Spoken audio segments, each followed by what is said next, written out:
ವೀಕ್ಷಕರೇ ನಮಸ್ಕಾರ. ಈ ದಿನದ ನ್ಯೂಸ್ ಬುಲೆಟಿನ್ಗೆ ಸ್ವಾಗತ. ನಾನು ಶ್ರುತಿ. ಮೈಸೂರಿನಲ್ಲಿ ಕೇಂದ್ರ ಜವಳಿ ಸಚಿವಾಲಯದ ಆಶ್ರಯದಲ್ಲಿ 12ನೇ ರಾಷ್ಟ್ರೀಯ ಕೈಮಗ್ಗ ದಿನಾಚರಣೆ. ನೇಯ್ಗೆಗಾರರ ಉತ್ಪನ್ನಗಳಿಗೆ ವೇದಿಕೆ ಜೆಎಸ್ಎಸ್ ಅರ್ಬನ್ ಹಾರ್ಟ್ನಲ್ಲಿ ಆಗಸ್ಟ್ 6 ಮತ್ತು 9ಕ್ಕೆ ಕೈಮಗ್ಗ ಮೇಳ. ಕೇಂದ್ರ ಜವಳಿ ಸಚಿವಾಲಯ ಆಶ್ರಯದಲ್ಲಿ 12ನೇ ರಾಷ್ಟ್ರೀಯ ಕೈಮಗ್ಗ ದಿನಾಚರಣೆ ಅಂಗವಾಗಿ ಮೈಸೂರಿನ ಜೆಎಸ್ಎಸ್ ಮೈಸೂರಿನ ಅರ್ಬನ್ ಹಾರ್ಟ್ನಲ್ಲಿ 4 ದಿನಗಳ ಜಿಲ್ಲಾ ಮಟ್ಟದ ಕೈಮಗ್ಗ ಮೇಳ ಇಂದಿನಿಂದ ಆರಂಭವಾಗಿದೆ. ಈ ಮೇಳವು ಆಗಸ್ಟ್ 6ರಿಂದ 9ರವರೆಗೆ ನಡೆಯಲಿದೆ. ಉದ್ಘಾಟನಾ ಸಮಾರಂಭ ಕಾರ್ಯಕ್ರಮವನ್ನು ಕೃಷ್ಣರಾಜ ವಿಧಾನಸಭಾ ಕ್ಷೇತ್ರದ ಶಾಸಕರಾದ ಟಿಎಸ್ ಶ್ರೀವತ್ಸ ಅವರು ಉದ್ಘಾಟಿಸಿದರು. ಮೇಳದಲ್ಲಿ ಕರ್ನಾಟಕದ ವಿವಿಧ ಜಿಲ್ಲೆಗಳ ಕೈಮಗ್ಗ ಸಹಕಾರಿ ಸಂಘಗಳು ಭಾಗವಹಿಸುತ್ತಿವೆ. ಗುಣಮಟ್ಟದ ಉತ್ಪನ್ನ, ರೈತರಿಂದ ಉತ್ಪನ್ನಗಳ ಖರೀದಿಬಹುದು. ರಾಷ್ಟ್ರೀಯ ಕೈಮಗ್ಗ ದಿನಾಚರಣೆ ಅಂಗವಾಗಿ ಸಾಂಸ್ಕೃತಿಕ ವೈವಿಧ್ಯಮಯ ಕಾರ್ಯಕ್ರಮಗಳು ಕೂಡ ಆಯೋಜಿಸಲಾಗಿದೆ. ಹುಬ್ಬಳ್ಳಿಯಲ್ಲಿ ಹಜರತ್ ನಿಜಾಮುದ್ದೀನ್ ಟ್ರೈನ್ನಲ್ಲಿ ಪ್ರಯಾಣಿಕರಿಗೆ ಎಕ್ಸ್ಪೈರ್ ಪ್ಯಾಕೆಟ್ ಫುಡ್ ಡೆಲಿವರಿ. ರೈಲ್ವೆನಲ್ಲಿ ಡೆಲಿವರಿ ಬಾಯ್ನಿಂದ expire food delivery. Hazrat Nizamuddin ಟ್ರೈನ್ನಲ್ಲಿ ಪ್ರಯಾಣಿಕರಿಗೆ expire packet food delivery. Belagavi ಮಾರ್ಗವಾಗಿ ಹುಬ್ಬಳ್ಳಿ ಕಡೆ ಬರುತ್ತಿದ್ದ ಪ್ಯಾಕೆಟ್ ಫುಡ್ ಡೆಲಿವರಿ. ಪ್ಯಾಕೆಟ್ ಮೇಲೆ ಎಕ್ಸ್ಪೈರ್ ಡೇಟ್ ಮುಗಿದರೂ ಮಾರಾಟ. ಟ್ರೈನ್ನಲ್ಲಿ ಪ್ರಯಾಣಿಕರ ಆಕ್ರೋಶ, ರೈಲ್ವೆ ಇಲಾಖೆ ಅಧಿಕಾರಿಗಳ ಕ್ರಮಕ್ಕೆ ಆಗ್ರಹ. ಕೊನೆಗೆ ಪ್ರಯಾಣಿಕನಿಂದ ಕಂಪ್ಲೇಂಟ್ ರೈಸ್ ಮಾಡಿದ ಮೇಲೆ ತಡಕಾಡಿದ ಡೆಲಿವರಿ ಬಾಯ್ ಮತ್ತು ಮ್ಯಾನೇಜರ್. ಟ್ರೈನ್ ನಂಬರ್ 12630ನಲ್ಲಿ ಘಟನೆ. ರೈಲ್ವೆ ಪೊಲೀಸರಿಂದ ಪರಿಶೀಲನೆ. ಗಂಗಾವತಿಯಲ್ಲಿ ಬಾಬಾ ಸಾಹೇಬ್ ಅಂಬೇಡ್ಕರ್ ಅವರ ಮೂರ್ತಿ ಪ್ರತಿಷ್ಠಾಪನೆ ಹಾಗೂ ರಾಜ್ಯಮಟ್ಟದ ಬೃಹತ್ ಕಾರ್ಯಕ್ರಮ.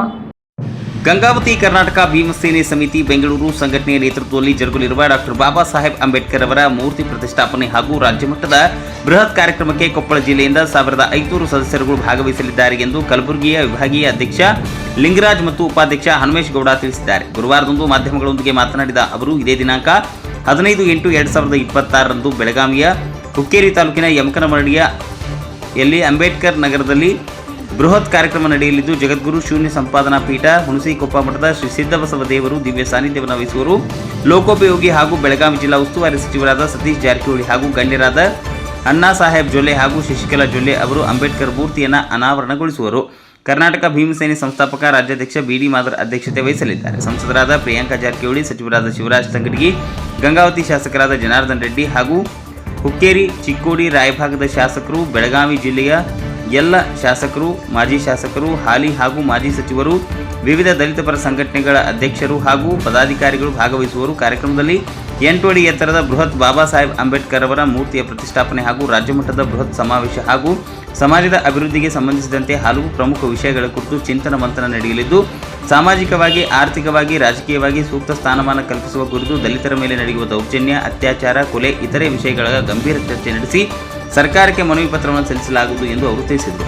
ಈ ವೇಳೆ ಜಿಲ್ಲಾ ಗೌರವಾಧ್ಯಕ್ಷ ಜಮ್ಮಣ್ಣ ಶಿಂಗರಿ, ಜಿಲ್ಲಾ ಕೋಶದ ಅಧ್ಯಕ್ಷರಾದ ಜಯರಾಮ್ ಹಾಗೂ ಸಂಘಟನೆ ಕಾರ್ಯದರ್ಶಿ ಭೋಗೇಶ್ ಆನೆಗುಂದಿ, ಗಂಗಾವತಿ ತಾಲೂಕಿನ ಅಧ್ಯಕ್ಷರಾದ ರಾಜಪ್ಪ ನಾಯಕ್ ಹಾಗೂ ಉಪಾಧ್ಯಕ್ಷರಾದ ವೆಂಕಟೇಶ್ ಬೋವಿ, ವೆಂಕಟಗಿರಿ ಹಾಗೂ ತಾಲೂಕು ಸಂಘಟನಾ ಕಾರ್ಯದರ್ಶಿ ವೆಂಕಟೇಶ್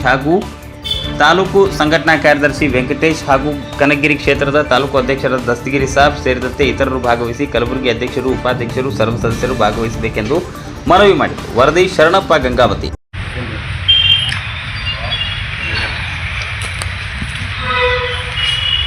ರಾಷ್ಟ್ರೀಯ ಸಮಿತಿ ಗಂಗಾವತಿ ಅವರ ಅನುಮತಿಯ ಮೇರೆಗೆ ಬಾಬಾ ಸಾಹೇಬ್ ಅಂಬೇಡ್ಕರ್ ಮುಖ್ಯ ಮೂರ್ತಿ ಪ್ರತಿಷ್ಠಾಪನೆ ರಾಜ್ಯ ಮಟ್ಟದ ಬೃಹತ್ ಕಾರ್ಯಕ್ರಮ ಹಮ್ಮಿಕೊಳ್ಳಲಾಗಿದೆ. ನಮ್ಮ ಜಿಲ್ಲೆಯ ಗೌರವಾಧ್ಯಕ್ಷರಾದಂಥ ಜಯರಾಮ್ನವರು ಮತ್ತು ನಮ್ಮ ಗುಲ್ಬರ್ಗ ವಿಭಾಗದ ಉಪಾಧ್ಯಕ್ಷರಾದಂಥ ಹನುಮೇಶ್ ವಿಟ್ಲಾಪುರವರೇ ಮತ್ತು ನಮ್ಮ ಜಿಲ್ಲಾ ಕೋಶಾಧ್ಯಕ್ಷರಾದಂಥ ನಮ್ಮ ಭೋಗೇಶ್ ಅವರೇ ಮತ್ತು ನಮ್ಮ ಗಂಗಾವತಿ ತಾಲೂಕಿನ ಸಂಘಟನಾ ಕಾರ್ಯದರ್ಶಿಯಾದಂಥ ರಾಘು ಅವರೇ ಮತ್ತು ತಾಲೂಕು ಕಾರ್ಯದರ್ಶಿಯಾದಂಥ ವೆಂಕಟೇಶ್ ಬೋಯಿಯವರೇ ಇದಕ್ಕೆ 15/8/2026 ನಡೆಯುವ ರಾಜ್ಯ ಮಟ್ಟದ ಬೃಹತ್ ಕಾರ್ಯಕ್ರಮವನ್ನು ನಡೆಸಿಕೊಳ್ಳಲಾಗಿದೆ ಮತ್ತು ನಮ್ಮೆಲ್ಲರೂ ಮತ್ತು ತಾಲೂಕು ಪದಾಧಿಕಾರಿಗಳು ಇದಕ್ಕೆ ಯಮಕನಮರಡಿಯ ಬೃಹತ್ ಕಾರ್ಯಕ್ರಮ ಎಲ್ಲರೂ ಸ್ವಾಗತ ಬಯಸುತ್ತೇವೆ. ಜೈ ಭೀಮ್, ಜೈ ಕರ್ನಾಟಕ. ನಾವು ಇಲ್ಲಿದ್ದ ಒಂದು 10ರಿಂದ 15 ಜನ ಹೋಗ್ತಾ ಇದ್ದೀವಿ. ಮೋಸ್ಟ್ಲಿ 500ರಿಂದ 1000 ಜನ ಸೇರಿದ್ದಾರೆ. ಪ್ರತಿಭಟನೆ ಅಂತಂದರೆ ನಮ್ಮ ಕಾರ್ಯಕ್ರಮ ಅಂದರೆ ಗುಲ್ಬರ್ಗ ಯೂನಿವರ್ಸಿಟಿಯಲ್ಲಿ ಎಷ್ಟು ಜನ ಬರ್ತಾ ಇದ್ದಾರೆ ಅಷ್ಟು ಜನ ಎಲ್ಲರೂ ನಾವು ಹೇಳ್ತಾ ಇದ್ದೀವಿ. ಜನ, ಇಲ್ಲಿಂದ 10 ಜನ, ಟೋಟಲ್ 15ರಿಂದ 20 ಜನ. 10 ಜನದ 15 ಜನ. ನಮ್ಮ ಜಿಲ್ಲಾ ಓವರ್ ಲೆಕ್ಕದ 100-150 ಜನ ಹೋಗ್ಬೋದು. 1500 ಜನ ಆಗ್ಬೋದು ಟೋಟಲ್. ಕೊಪ್ಪಳ ಜಿಲ್ಲೆಯ 500ರಿಂದ 150ರಿಂದ 500 ಜನ. ನಮ್ಮ ಗುಲ್ಬರ್ಗ ವಿಭಾಗ ಲೆಕ್ಕದಂದ್ರೆ 15ರಿಂದ 2000-3000 ಜನ ಹೋಗೋ ಸಾಧ್ಯತೆ ಇಲ್ಲ. ಕಾರ್ಕಳದಲ್ಲಿ ಐಶ್ವರ್ಯವಿಲ್ಲದಿದ್ದೆಯೂ ಸಮಾಜಕ್ಕೆ ಕೊಡುಗೆ ನೀಡಬಹುದು ಎಂಬುದನ್ನು ಶೇಖರ್ ಅಜಾಕಾರರು ತೋರಿಸಿಕೊಟ್ಟರು. ಐಶ್ವರ್ಯವಿಲ್ಲದೆಯೂ ಸಮಾಜಕ್ಕೆ ಕೊಡುಗೆ ನೀಡಬಹುದು ಎಂಬುದನ್ನು ಶೇಖರ್ ಅಜ್ಜೇಕಾರು ತೋರಿಸಿಕೊಟ್ಟರು. ಡಾಕ್ಟರ್ ಮೋಹನ್ ಆಳ್ವ. ಪತ್ರಕರ್ತ ದಿವಂಗತ ಡಾಕ್ಟರ್ ಶೇಖರ್ ಅಜೇಕಾರು ಅವರೊಂದಿಗೆ ದೀರ್ಘಕಾಲದ ಒಡನಾಟವಿತ್ತು. ಅವರ ಜೀವನ ಶೈಲಿ ವಿಭಿನ್ನವಾಗಿತ್ತು. ಸಮಾಜದ ಬಗ್ಗೆ ಅವರಿಗಿದ್ದ ಪರಿಕಲ್ಪನೆ, ವಿಚಾರವಂತಿಕೆ ಹಾಗೂ ಸೃಜನಶೀಲತೆ ಗಮನಾರ್ಹವಾಗಿತ್ತು. ಐಶ್ವರ್ಯವಿಲ್ಲದೆಯೂ ಉತ್ತಮ ಕಾರ್ಯಗಳನ್ನು ಮಾಡಬಹುದು ಎಂಬುದನ್ನು ಅವರು ತಮ್ಮ ಬದುಕಿನ ಮೂಲಕ ತೋರಿಸಿಕೊಟ್ಟಿದ್ದಾರೆ ಎಂದು ಮೂಡುಬಿದಿರೆ ಆಳ್ವಾಸ್ ಪ್ರತಿಷ್ಠಾನದ ಅಧ್ಯಕ್ಷ ಡಾಕ್ಟರ್ ಮೋಹನ್ ಆಳ್ವ ಹೇಳಿದರು. ಕಾರ್ಕಳ ತಾಲೂಕು ಕಾರ್ಯನಿರತ ಪತ್ರಕರ್ತರ ಸಂಘದ ವತಿಯಿಂದ ಸಾನೂರಿನ ರಾಜರಾಜೇಶ್ವರಿ ನ್ಯಾಷನಲ್ ಸ್ಕೂಲ್ ಕಾಲೇಜು ಮೈದಾನದಲ್ಲಿ ಗುರುವಾರ ನಡೆದ 2025-26ನೇ ಸಾಲಿನ ಡಾಕ್ಟರ್ ಶೇಖರ್ ಅಜೇಕಾರು ರಾಜ್ಯ ಪ್ರಶಸ್ತಿ ಪ್ರದಾನ ಸಮಾರಂಭದಲ್ಲಿ ಹಿರಿಯ ಪತ್ರಕರ್ತ ದಯಾನಂದ್ ಕುಂಟಾಡಿ ಪೈ ಅವರಿಗೆ ಪ್ರಶಸ್ತಿ ಪ್ರದಾನಿಸಿ ಅವರು ಮಾತನಾಡಿದರು. ಶೇಖರ್ ಅಜೇಕಾರು ಅವರು ಎಲ್ಲೆಡೆ ತಮ್ಮ ಇರುವಿಕೆಯನ್ನು ತೋರ್ಪಡಿಸಿಕೊಟ್ಟಿದ್ದರು. ವ್ಯಕ್ತಿತ್ವ ಹೊಂದಿದ್ದರು. ಪತ್ರಕರ್ತರಾಗಿದ್ದ ಅವರು ಚಲನಚಿತ್ರ ನಟರು ಹಾಗೂ ಕ್ರಿಕೆಟ್ ದಿಗ್ಗಜರೊಂದಿಗೆ ಸಂಪರ್ಕ ಹೊಂದಿದ್ದರು. ದೂರದ ಮುಂಬೈನಲ್ಲಿ ಇದ್ದುಕೊಂಡೇ ಕನ್ನಡದ ಪ್ರಚಾರ ಮತ್ತು ಕನ್ನಡ ಪರ ಚಟುವಟಿಕೆಗಳಲ್ಲಿ ತೊಡಗಿಕೊಂಡಿದ್ದರು. ಆದಿ ಗ್ರಾಮೋತ್ಸವ ಪರಿಕಲ್ಪನೆ, ಬೆಳದಿಂಗಳ ಸಾಹಿತ್ಯ ಸಮ್ಮೇಳನ ಸೇರಿದಂತೆ ಹಲವು ವಿನೂತನ ಪ್ರಯತ್ನಗಳನ್ನು ಅವರು ಸೃಜನಶೀಲತೆಗೆ ಸಾಕ್ಷಿಯಾಗಿದೆ ಎಂದರು. ಮುಖ್ಯ ಅತಿಥಿಯಾಗಿದ್ದ ಕರ್ನಾಟಕದ ಕ್ವಾರಿ ಮತ್ತು ಕ್ರಷರ್ ಅಸೋಸಿಯೇಷನ್ನ ರಾಜ್ಯಾಧ್ಯಕ್ಷ ಡಾಕ್ಟರ್ ರವೀಂದ್ರ ಶೆಟ್ಟಿ ಬಜಗೋಳಿ ಮಾತನಾಡಿ, ಸಿರಿವಂತಿಕೆ ಇಲ್ಲದಿದ್ದರೂ ವೃತ್ತಿ ಕ್ಷೇತ್ರದಲ್ಲಿ ಮೂಲಕ ಸಮಾಜಕ್ಕೆ ಹಾಗೂ ಸಾಹಿತ್ಯಕ್ಕೆ ಏನಾದರೂ ಕೊಡುಗೆ ನೀಡಬಹುದು ಎಂಬುದನ್ನು ದಿವಂಗತ ಶೇಖರ್ ಅಜೇಕಾರ್ ಅವರು ಮಾಡಿ ತೋರಿಸಿದ್ದಾರೆ. ಅವರನ್ನು ಸ್ಮರಿಸುವುದು ಉತ್ತಮ ಕಾರ್ಯವಾಗಿದೆ. ಸಮಾಜಮುಖಿ ಪತ್ರಕರ್ತರು ಗುರುತಿಸಿಕೊಂಡು ಗೌರವಿಸುವ ಕಾರ್ಯ ಶ್ಲಾಘನೀಯ ಎಂದು ಹೇಳಿದರು. ಕಾರ್ಕಳ ತಾಲೂಕು ಕಾರ್ಯನಿರತ ಪತ್ರಕರ್ತರ ಸಂಘದ ಅಧ್ಯಕ್ಷ ಮೊಹಮ್ಮದ್ ಶರೀಫ್ ಪ್ರಾಸ್ತಾವಿಕವಾಗಿ ಮಾತನಾಡಿ ಸ್ವಾಗತಿಸಿದರು. ಉಡುಪಿ ಜಿಲ್ಲಾ ಕಾರ್ಯನಿರತ ಪತ್ರಕರ್ತರ ಸಂಘದ ಅಧ್ಯಕ್ಷ ಸುಬ್ರಹ್ಮಣ್ಯ ಜಿ ಕುರ್ಯ, ಕರ್ನಾಟಕ ರಾಜ್ಯ ಕಾರ್ಯನಿರತ ಪತ್ರಕರ್ತರ ಸಂಘದ ರಾಜ್ಯ ಸಮಿತಿ ಸದಸ್ಯ ಆಸ್ಟ್ರೋ ಮೋಹನ್ ಮಾತನಾಡಿದರು. ಜಿಲ್ಲಾ ಸಮಿತಿ ಕಾರ್ಯದರ್ಶಿ ನಜೀರ್ ಪೋಲ್ಯ, ಜಿಲ್ಲಾ ಸಮಿತಿ ಉಪಾಧ್ಯಕ್ಷ ಉದಯ್ ಕುಮಾರ್ ಮುಂಡ್ಕೋರು, ತಾಲೂಕು ಸಂಘದ ಕೋಶಾಧಿಕಾರಿ ಸತೀಶ್ ಶೆಟ್ಟಿ ವೇದಿಕೆಯಲ್ಲಿ ಉಪಸ್ಥಿತರಿದ್ದರು. ಹರೀಶ್ ಆಚಾರ್ ಅಭಿನಂದನಾ ಪತ್ರವನ್ನು ವಾಚಿಸಿದರು. ಹಿರಿಯ ಪತ್ರಕರ್ತ ದಯಾನಂದ್ ಪೈ ಕುಂಟಾಡಿ ಅವರಿಗೆ ಡಾಕ್ಟರ್ ಶೇಖರ್ ಅಜೇಕಾರು ಹೆಸರಿನ ರಾಜ್ಯ ಪ್ರಶಸ್ತಿ ಪ್ರದಾನ ಮಾಡಲಾಯಿತು. ದಿವಂಗತ ಡಾಕ್ಟರ್ ಶೇಖರ್ ಅಜೇಕಾರು ಅವರ ಧರ್ಮಪತ್ನಿ ತಾರಾ ಅವರಿಗೆ ಕಿರು ಆರ್ಥಿಕ ನೆರವು ನೀಡಲಾಯಿತು. ತಾಲೂಕು ಸಂಘದ ಪ್ರಧಾನ ಕಾರ್ಯದರ್ಶಿ ಹರೀಶ್ ಪೂಜಾರಿ ಸಚ್ಚೇರಿಪೇಟೆ ವಂದಿಸಿದರು. ಸಿದ್ದಾಪುರ ವಾಸುದೇವ ಭಟ್ ಕಾರ್ಯಕ್ರಮವನ್ನು ನಿರೂಪಿಸಿದರು.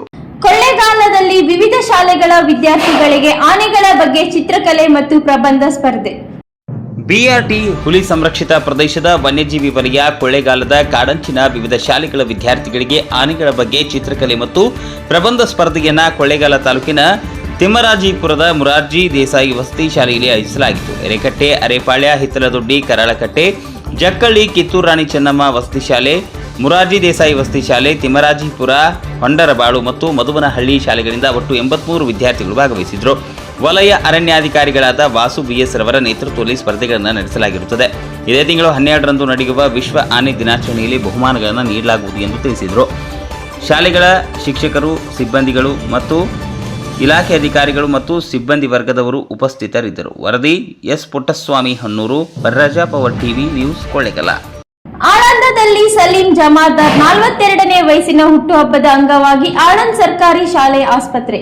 ಇಂದು ದಿನಾಂಕ 6/8/2026 ಕಲಬುರಗಿ ಜಿಲ್ಲೆ ಆಳಂದ ತಾಲೂಕಿನ ಬಿಜೆಪಿ ಅಲ್ಪಸಂಖ್ಯಾತರ ಉಪಾಧ್ಯಕ್ಷ ಸಲೀಂ ಜಮಾದಾರ್ ಅವರ 42ನೇ ಹುಟ್ಟುಹಬ್ಬದ ಅಂಗವಾಗಿ ಆಳಂದ ಸರ್ಕಾರಿ ಆಸ್ಪತ್ರೆಯಲ್ಲಿ ಹಣ್ಣು ವಿತರಣೆ ಮಾಡಲಾಗುವುದು ಹಾಗೂ ಹುಟ್ಟುಹಬ್ಬದ ಭಾಗವಹಿಸಿದ ಆಕಾಶ್, ವಾಲ್ಮೀಕಿ ಇಸ್ಮಾಯಿಲ್, ಮೌಲಾಲಿ ಖಜೂರಿ, ಸತಾರ್ ಪಟೇಲ್, ಸಲೀಂ, ಎಸ್ಕೆ, ರಿಜ್ವಾನ್ ಪಟೇಲ್ ಹಲವಾರು ಮುಖಂಡರು ಉಪಸ್ಥಿತರಿದ್ದರು. ವರದಿ ಮಹೇಂದ್ರ ಕ್ಷೀರಸಾಗರ, ಆಳಂದ.